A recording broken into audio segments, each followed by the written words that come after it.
My name is Chloe Thompson, and this is speech number 1. The only sound louder than the cheering of the crowd was the silence in the vet's office when she was being analyzed for what the next step should be. Today I want to share the story of my horse Sparkle's injury that not only changed me as a competitor, but as a responsible and thoughtful person.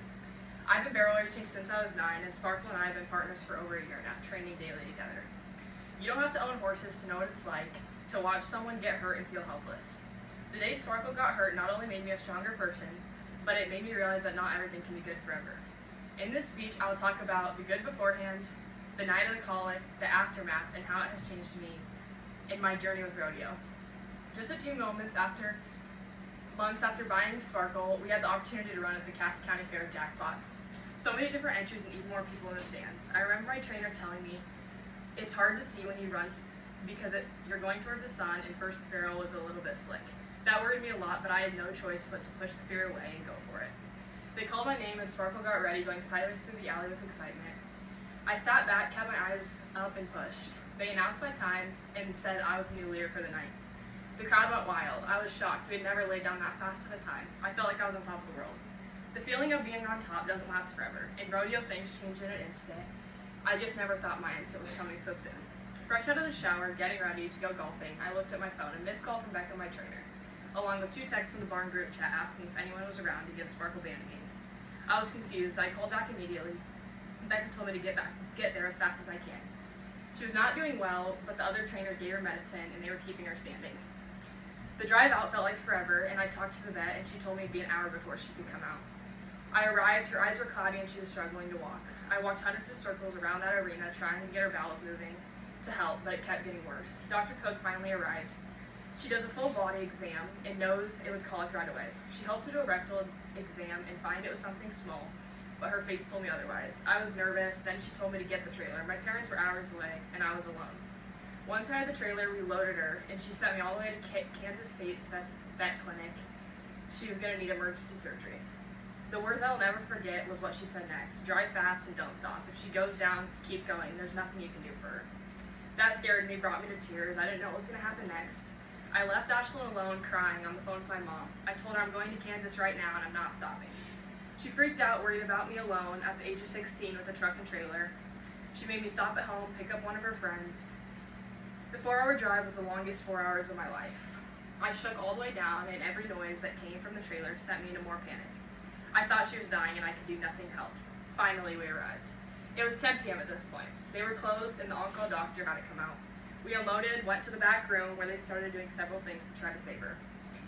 They put her in a stall with a huge IV and waited. They told us we could leave, get food, come back before we headed home. When we came back, she was still just as bad and they were close to calling it. They told us to go ahead, head home, and they're gonna call me to get permission to go into surgery. 20 minutes after we left, they called and they went into surgery at 1 a.m. I couldn't sleep, nervous she wasn't gonna make it through. By 5 a.m., the doctor called me and said she was recovering well and told me her intestines were twisted, knotted, and in the wrong spots. We didn't know why this had happened. Although surgery did save her, I know the journey was far from over. The challenge was getting her through the long night, but now it's what is to come ahead. A week later, we headed back up to Kansas with my mom with me this time to pick her up. She was definitely happy to come home, but there was so much time for recovery. Her feed was not the same for weeks. We had to slowly increase it because all of her intestines were pulled out and put back into place. She was stuck in a stall for 6 weeks before returning to a small outdoor pen. I had hand walk her 10 minutes morning and night and keep up cleaning her incision site. It wasn't until 3 months later that I could slowly get back into light riding and getting her to shape to start competing again. It wasn't the same, but she felt different, acted nervous, jumpy. My horse that I loved so much has changed and it wasn't for the best. As time went by, the experience not only changed Sparkle's health, but it changed me as a person, taught me lessons I would have never learned.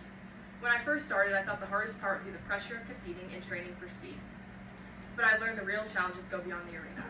When you go from having your best run yet to be told to drive fast and not stop because your life depends on it, makes you realize how quickly things can change. I never guessed that I would be wondering when my next run is, but this has taught me that every ride is a gift. This injury of Sparkle's really taught me that riding is not about winning, it's about showing up when it's hard. Not everything is going to come easy, and you're going to have those long nights that feel like they're never ending, but that's life. Our trust didn't come from our best runs, but it came when we stood close to each other. In the next few weeks, I was standing in the winner's circle, and the next standing in a vet clinic, hoping my best friend would survive. From the highs of the Cass County Fair to the lows of the emergency vet clinic, Sparkle's injury changed everything. This sure has taught me a lot, but I've learned most to never take a moment for granted, especially when it's things, animals, or people that you love most. Rodeo is fast, life's even faster, but healing takes time and heart. A year later, Sparkle and I are rebuilding one ride at a time. We're both different, but together we've learned to trust again. Some wins come with buckles, and other ones will just be back in the saddle. Good job.